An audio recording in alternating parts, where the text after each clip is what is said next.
the next time you accuse someone of jaywalking, just know you are using a slur with over 150 years of history. At the risk of boring you to death like any good history teacher, jay was an archaic American term used to define someone who was a rube, a greenhorn, or just someone who chatters impertinently. Back in the 1850s, during the Kansas-Missouri border wars, the term Jayhawker was used to describe a soldier defending Kansas's border. But you're probably wondering how soldiers translates to jaywalking. The term jay was in common use as an insult, gaining popularity as a slang term for bad drivers through the phrase jay drivers. But where does jaywalking come in then? Coined in 1909, the term jaywalker was first used in a Kansas City, Missouri newspaper, using the word to describe someone who was crowding the sidewalk. All while the safety adverts of the time warned people of the dangers of jay drivers.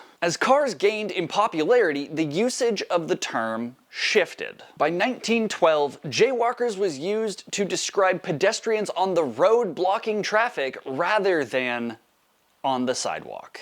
The death toll climbed over the next 10 years as the public cried out for help in outrage. It turns out, the average person thought that it was their right to play in traffic without getting hit. I'd wager this is probably about the same time that kids kind of instinctively learned to yell "car" every time they were kicking a ball around in the street. By 1920, public outcry had come to a head, and cities like Cincinnati were pushing measures to try to hinder the progress of the automobile. A catalyst that spurred the automotive industry into a nationwide defense. The propaganda machine began spinning, and by 1928, laws were being passed to define jaywalking as a crime. Now I want you to ask yourself the last time you were a jaywalker. It probably wasn't that long ago. And as it turns out, the law was generally ignored and seldom enforced, even at the time. So,